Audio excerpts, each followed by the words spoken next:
You think you're smarter than me? Mr. Thompson's voice cut through the silence of the classroom like a blade, sharp and unrelenting. He slammed Marcus's test paper onto his desk with enough force to make everyone jump. Marcus froze, his hands hovering over his notebook as all eyes turned toward him. The room buzzed with tension. Students shifted uncomfortably in their seats, some pulling out phones to record what they sensed was more than just an accusation. Others exchanged uneasy glances, unsure whether to intervene or stay silent. "You honestly expect me to believe this is your work?" Mr. Thompson sneered, pointing at the perfect score scrawled in red ink. His tone dripped with disbelief, laced with something darker, something personal. Marcus opened his mouth to respond but found no words. His heart pounded in his chest, each beat echoing louder than the teacher's accusation. For a moment time seemed to stand still, leaving Marcus trapped under the weight of scrutiny. Mr. Thompson leaned closer, his face twisted into a smug grin that made Marcus's stomach churn. "Flawless answers," he said, waving the paper like it was evidence of a crime. "Do you really expect anyone to believe this is possible without cheating?" Then came the remark that hit hardest. "Kids from your neighborhood don't usually excel at this level." The words hung heavy in the air, dripping with condescension. Marcus felt his cheeks burn, not just from embarrassment, but from anger. This wasn't about grades anymore. It was about who he was, where he came from, and the stereotypes people refused to let go of. He clenched his jaw, trying to steady himself, but the injustice gnawed at him, relentless and raw. "I studied hard," Marcus blurted out, his voice trembling. "I stayed up late every night, went over practice problems, even got extra help." But before he could finish, Mr. Thompson interrupted, his tone cutting like glass. "Save it, Marcus. We both know how these things work." The class fell silent again, the air thick with unease. Marcus stared at his teacher, searching for any sign of fairness, but found none. Each word felt like another brick wall blocking his path to justice. Helplessness settled over him, pressing down harder than ever before. Tears welled in Marcus's eyes, but he blinked them back, refusing to give Mr. Thompson the satisfaction. Clenching his fists under the table, he whispered, barely audible, "My dad will hear about this." The threat lingered in the air, unnoticed by most but loaded with implications. Who exactly was Marcus's father? And what would happen when he stepped into the picture? As Marcus gathered his things, the unanswered questions loomed large, setting the stage for what was to come next. Late at night, the glow of a laptop screen illuminated Marcus's face as his fingers danced across the keyboard. Lines of code filled the screen, each one a step closer to solving real-world problems. Textbooks surrounded him, their pages worn from countless hours of study. Despite growing up in a low-income neighborhood, Marcus refused to let his circumstances define him. His dream was clear, to create apps that could change lives. Every late night spent debugging or brainstorming ideas fueled his ambition. He wasn't just coding, he was building a future where his voice mattered, even if the world often tried to silence it. Marcus's drive came partly from his father, Derek Johnson, a self-made tech-billionaire who had clawed his way out of poverty. Derek dropped out of college to work odd jobs, but taught himself programming during sleepless nights. His relentless determination built an empire, and now he poured everything into ensuring Marcus had opportunities he never did. "Education is your weapon," Derek often told Marcus. "Use it wisely." Those words stuck with Marcus, reminding him of the sacrifices his family made. But attending a prestigious private school came with its own challenges, ones neither of them fully anticipated. At school, Marcus faced constant reminders that he didn't quite belong. A teacher once praised him for being so articulate, her tone implying surprise. Classmates whispered about how he must have gotten in through affirmative action, ignoring his honor roll status. Each comment chipped away at his confidence, leaving him exhausted from proving himself over and over again. "You're too smart to be from around here," someone joked once. Marcus smiled politely but felt the sting linger long after the bell rang. The polished hallways of his elite school couldn't feel further from the cramped apartment Marcus called home. At school, marble floors gleamed under fluorescent lights, while at home, worn furniture told stories of struggle.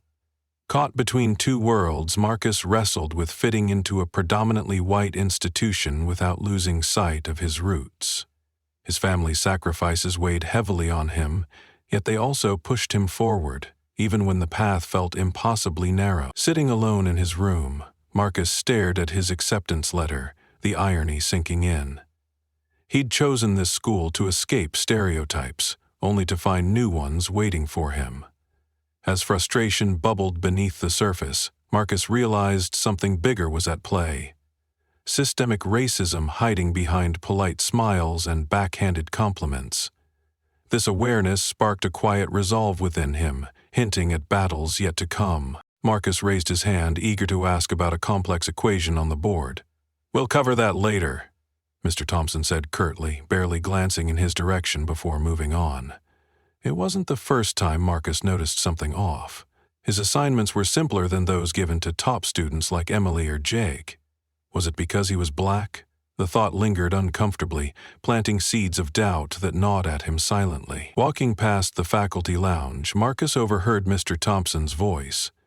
"Kids like him only get in because of affirmative action," he joked to another teacher. Marcus froze, heat rising in his chest. Shock gave way to anger, then self-doubt. Did others think the same? Was his hard work dismissed as undeserved?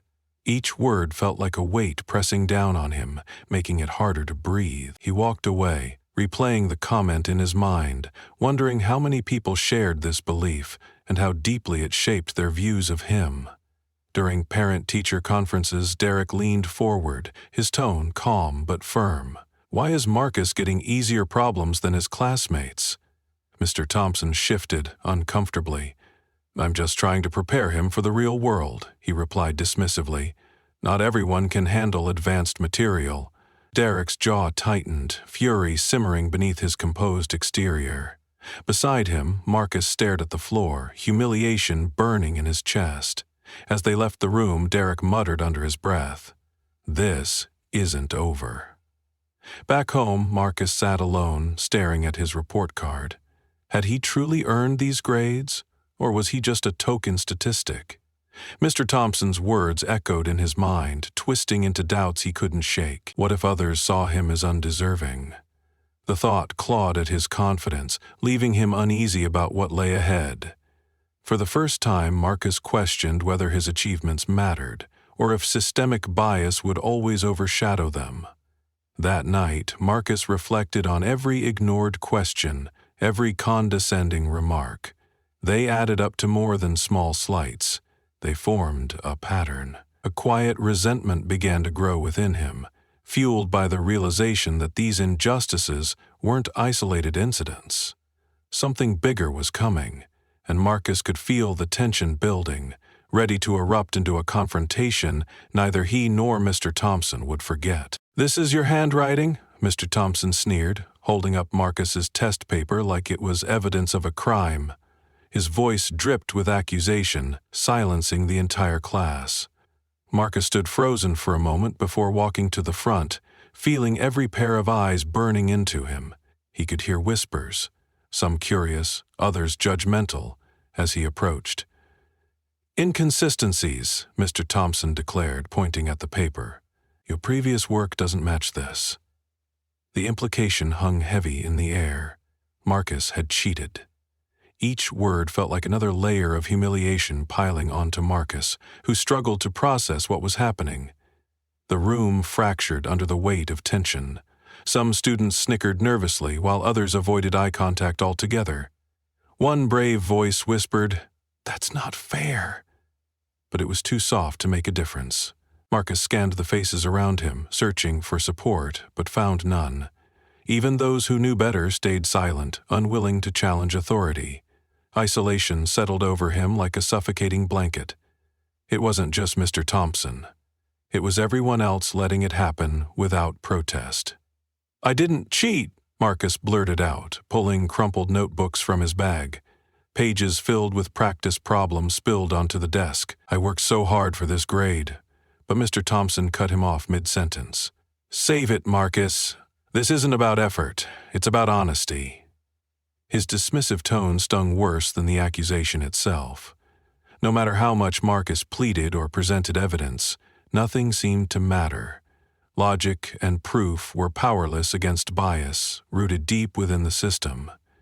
Despair crept in as Marcus realized that no amount of truth would sway someone determined to see him fail. "Here's your choice," Mr. Thompson said coldly, leaning closer. "Admit you cheated and retake the test, or fail my course entirely." The ultimatum hit Marcus like a punch to the gut. Admitting guilt meant lying about something he hadn't done.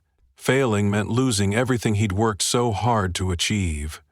Tears welled in his eyes as anger battled with helplessness inside him. How could he be forced to choose between integrity and survival? Silently, Marcus accepted defeat, tears streaming down his face as the injustice crushed his spirit. Stepping into the hallway, Marcus wiped his tears, his resolve hardening despite the pain. This wasn't just about him anymore. It was about every marginalized student facing similar injustices daily. He vowed silently to expose the truth, to challenge the biases embedded in systems meant to uplift, not oppress. As he walked away, determination replaced despair, hinting at the larger battle ahead, a fight not just for himself, but for all those silenced by systemic racism. That evening, Marcus's voice trembled as he recounted the day's events to his father over the phone. "He accused me of cheating, Dad, in front of everyone." Derek listened quietly, his calm exterior masking a storm brewing within. When Marcus finished, Derek's tone was firm but measured. "This ends tonight," he said, his words carrying both reassurance and resolve. The promise hung in the air, setting the stage for what would come next. The next morning, Derek strode into the school unannounced, his tailored suit exuding authority. Staff members scrambled to greet him, their nervous energy palpable. "Mr. Johnson, what brings you here?" the principal stammered, clearly unprepared for this unexpected visit. Derek didn't answer immediately, instead letting his presence speak for itself. His demeanor commanded respect, leaving administrators uneasy as they tried to piece together why such a powerful figure had arrived without warning. Anticipation crackled in the air, hinting at the confrontation ahead. In the meeting room, Derek laid out his case with precision. He presented video recordings of Marcus studying late into the night, graded practice tests showing steady improvement, and glowing emails from tutors praising his dedication. "This is who my son is," Derek said, his voice steady but laced with accusation. "And yet, you chose to doubt him." The principal shifted uncomfortably, while Mr. Thompson's face turned pale. Their earlier confidence crumbled under the weight of undeniable proof. As Derek dismantled their narrative, it became clear that justice wasn't just about Marcus. It was about exposing systemic biases that allowed such injustices to occur in the first place. When Mr. Thompson attempted to defend himself, his voice faltered. "I was only trying to ensure fairness." Derek cut him off with a sharp question. "Do you know what it's like to tell a child they can achieve anything, only for someone like you to crush their spirit?" The room fell silent. Mr. Thompson's panic was evident as he realized the gravity of his actions and the consequences awaiting him. With each word, Derek stripped away the teacher's defenses, shifting the balance of power entirely. It was no longer about excuses, it was about accountability. As the meeting concluded, Mr. Thompson sat, visibly shaken, unable to meet anyone's gaze. Derek demanded formal apologies and systemic changes, ensuring this wouldn't happen again. Justice began to take shape, leaving viewers eager to see how far-reaching its impact would be. "This isn't just about my son," Derek declared, his voice firm but controlled.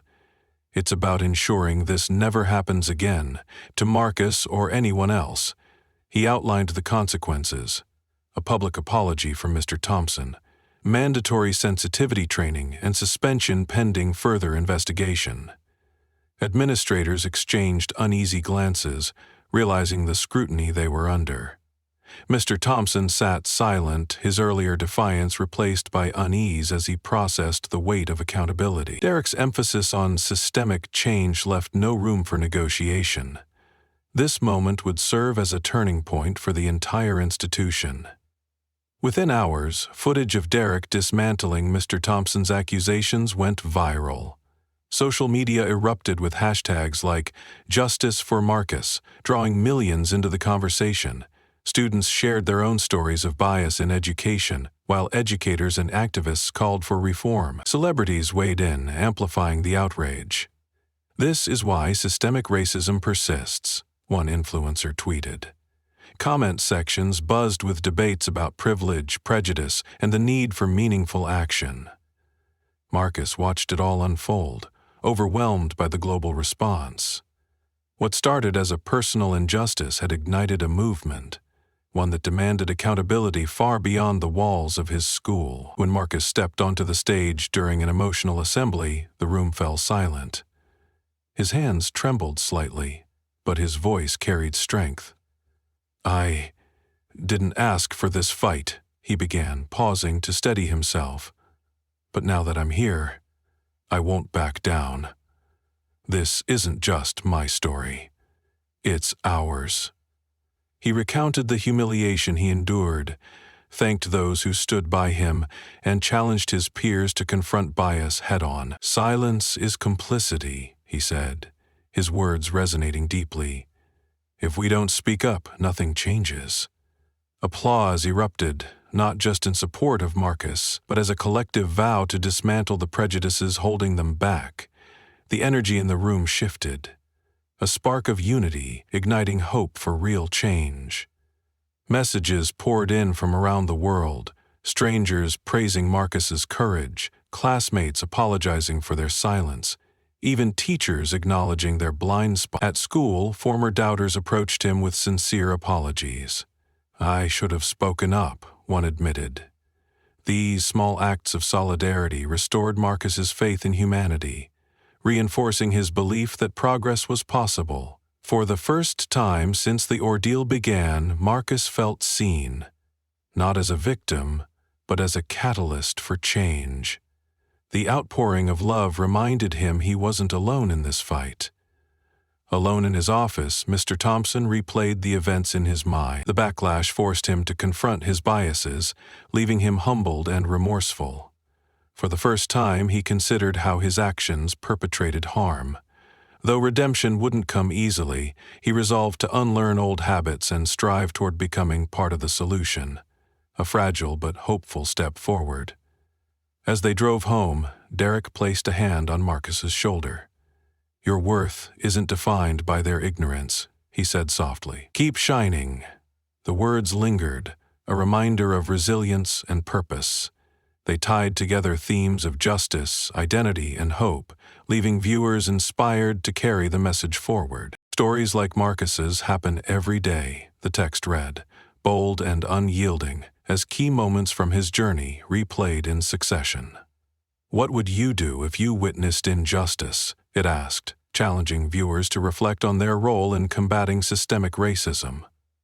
The question lingered, urging introspection about personal responsibility and action, or inaction, in the face of prejudice. Have you ever faced discrimination? How did you handle it? The narrator posed, creating a conversational bridge between the story and its audience. Sharing experiences isn't just cathartic. It amplifies marginalized voices and fosters solidarity. Every comment, every voice adds weight to the collective call for change. "You're not alone," the tone reassured. "Your story matters, and so does your courage to speak up. If you believe in standing up against racism, hit like, subscribe, and share this video to spread awareness," came the rallying cry. Small actions ripple into larger movements. Engaging with content like this helps dismantle systemic barriers one step at a time. Together, we can create change, but it starts with each of us choosing to act. The final words resonated. Be part of the solution. Let's build a world where everyone is seen, heard, and valued. With that, the narrative invited viewers to carry the momentum forward, leaving them inspired to contribute in their own way.